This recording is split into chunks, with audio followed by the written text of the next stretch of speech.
we'll go ahead and send it to our next segment. We'll send it to the Jedi Council chambers for Master or Apprentice.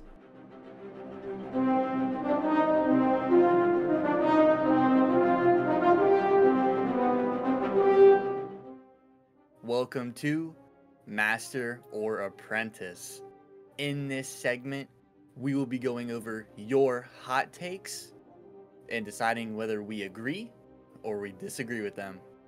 If you have a hot take that you would like submitted, go ahead and throw it down in the comments below or in our Discord server, link in the description, with increased odds for channel members as always. So let's go ahead and get in the first hot take for today, submitted by X. His hot take: the 2003 Clone Wars is one of the most underrated pieces of Star Wars media. I mean, it's hard to really, I don't know if I'd say underrated because it's thought about very highly. Yes. Obviously, there are people that will say, "Oh, I'm not gonna watch the animated stuff. That's for kids," Mm-hmm. And to be fair, they are missing out because I didn't watch it until a couple years ago, and I absolutely loved it. Now that was in preparation for season 7, and I just enjoyed it. I thought it was a great journey. It might be underrated. It might be a little underrated because there are people that definitely are kind of avoiding it, I guess, if is a way to put it, maybe. Yeah, I mean, I think the biggest reason to avoid it is because it's not canon. Mm-hmm. So, I mean, I haven't seen it in full. I've seen like the big parts of it. It's just I don't know. It's tough to get into something that is that exaggerated for me. Cuz this is it's kind of in the same lane as Visions for me. Visions is very over the top. At least some of them. Some of them are like super over the top, just ridiculous, and obviously not canon. And this is one of those things where I think it's just so over the top sometimes. But I will give it credit. It is over the top in a way that it's funny, at least. And I feel like this is where a lot of people became Grievous fans as well. Yes, and I know X is a huge Grievous fan, and that's why he's saying this. I can almost guarantee that might be 99% of why he's saying this. Yeah. But that I was gonna say, I think Grievous in the 2008 Clone Wars and the Clone Wars that everyone knows, it is like he's still scary. Oh yeah. 2008 does two things: shows that he's scary, but also shows that he's an absolute coward. Which you could be both of those things.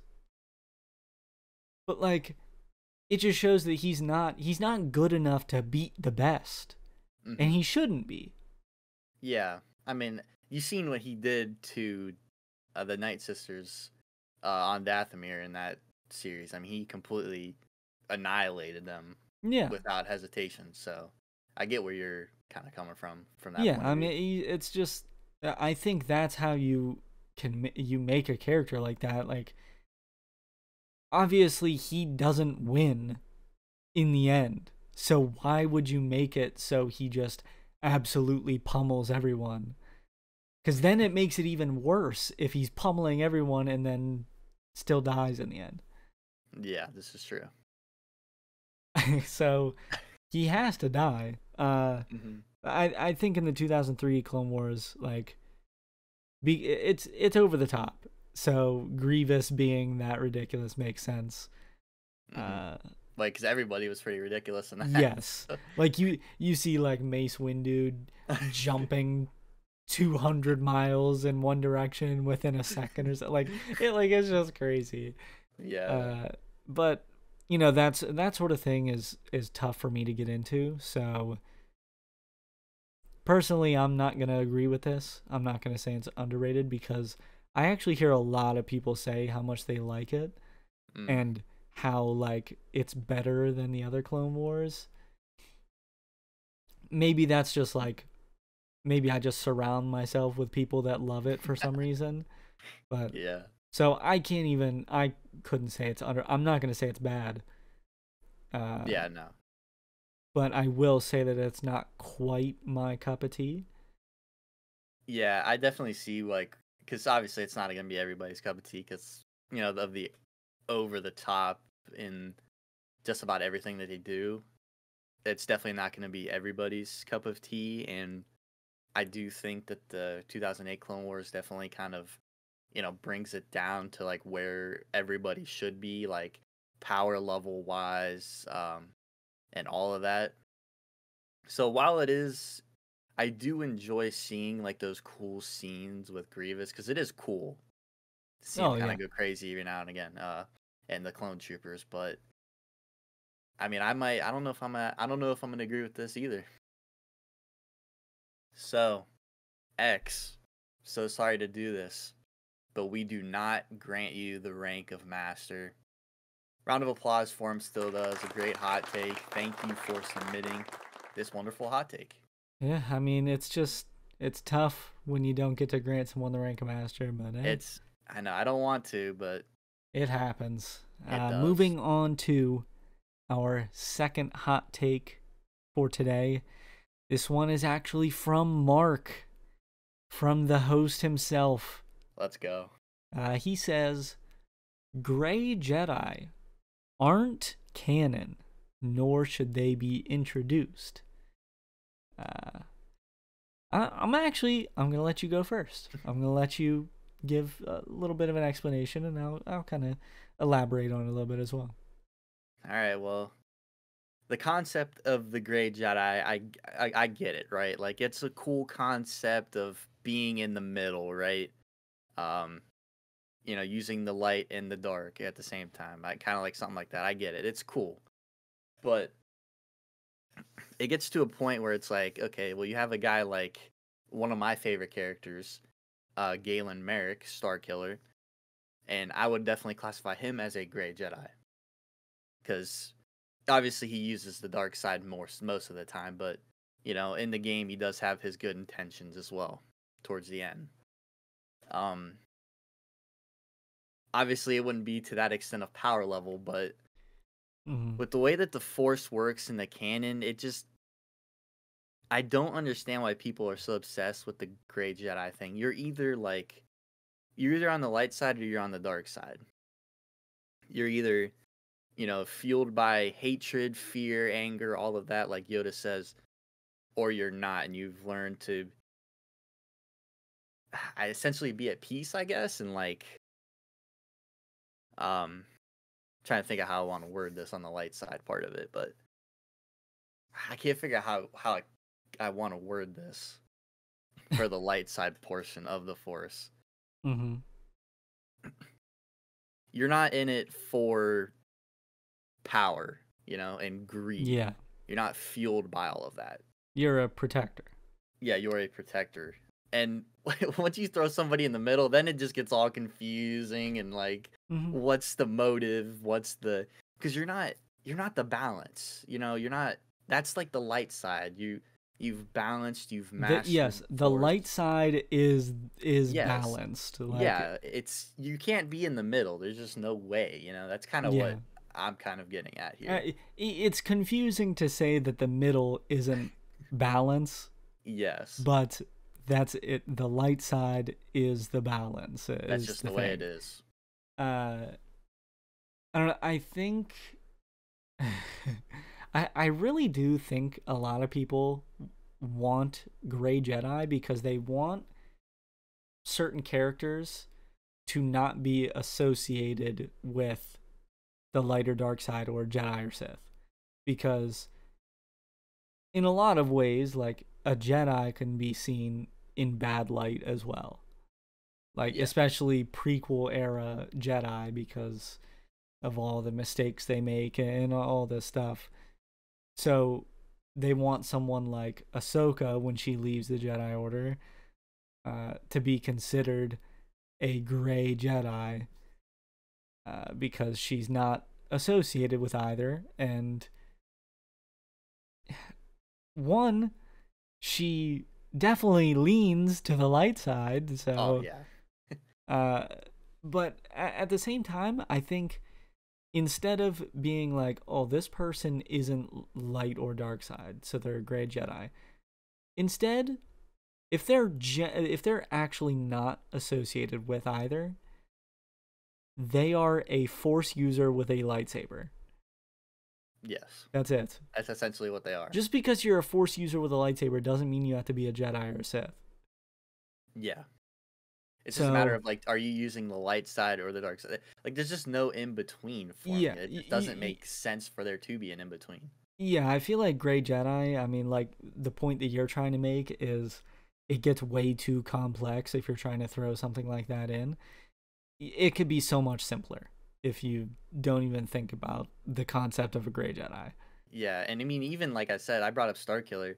I mean, he uses a lot of dark side, you know what I'm saying? Like, his intentions are good, but he's like, he doesn't use the light side of the Force. Like, he has trouble with, like, the mind tricks, I think, in the game, and he has trouble grasping that type of stuff because he's been taught the dark side of the Force. It's just, there's just no in between. I don't understand where that narrative is.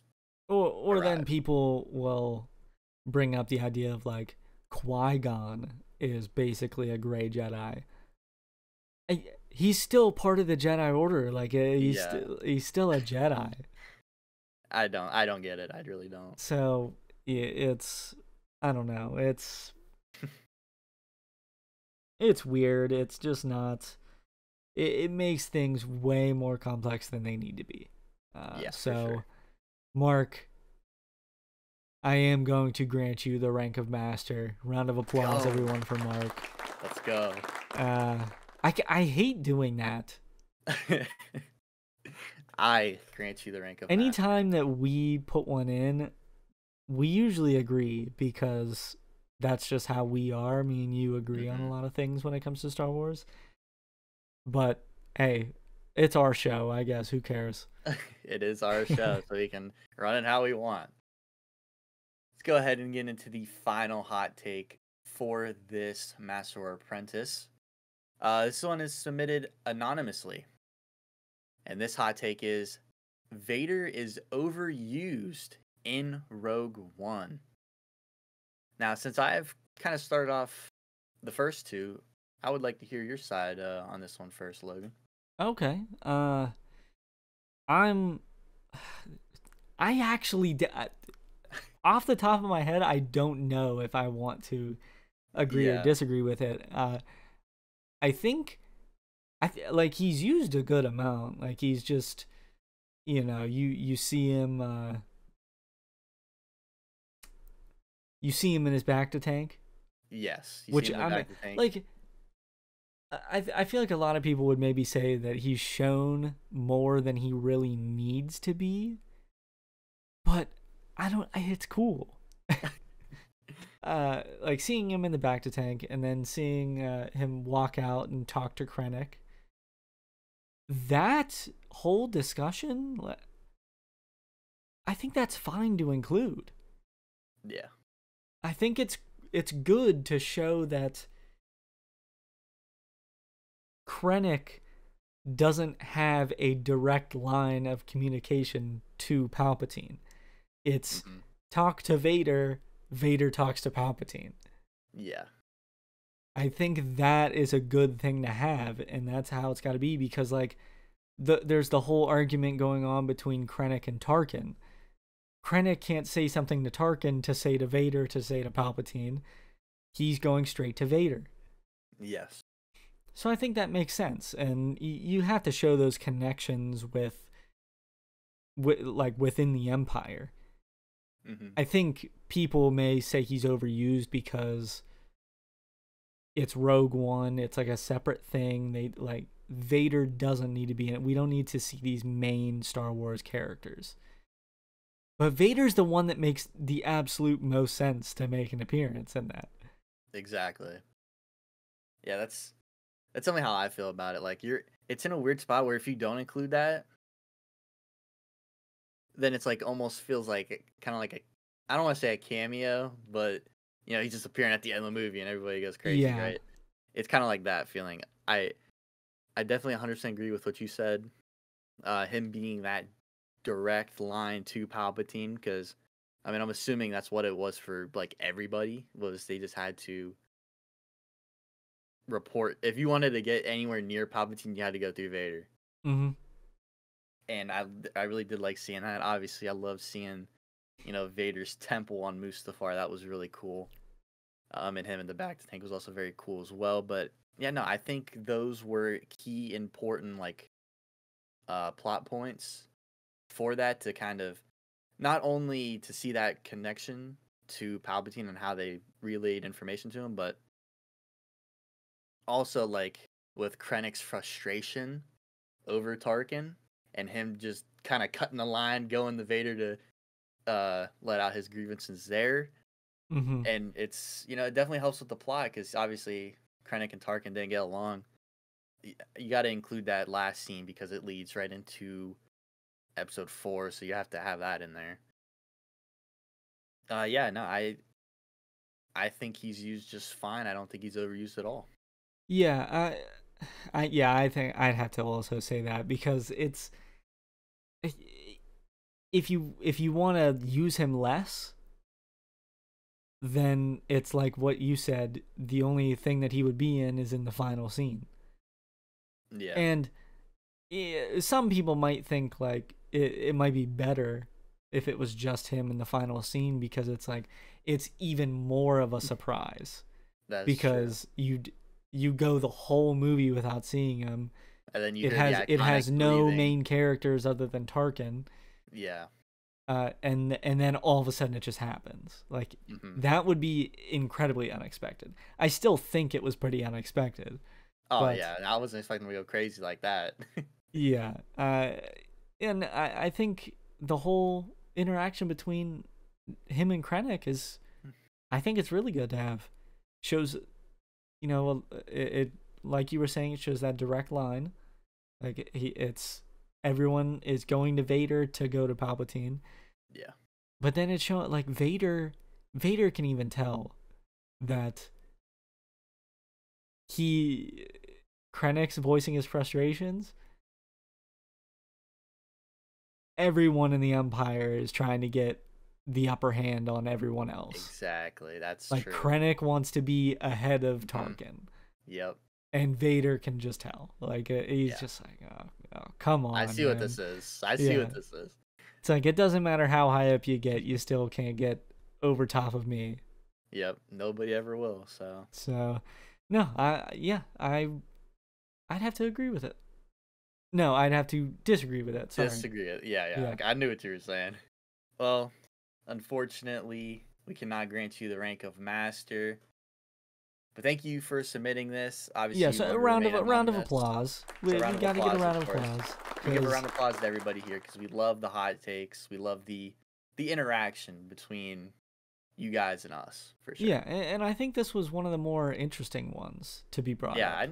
I've never really heard of anybody complaining about the usage of Vader in Rogue One. So Yeah, and I don't hear people talk much about the Vader Krennic interaction.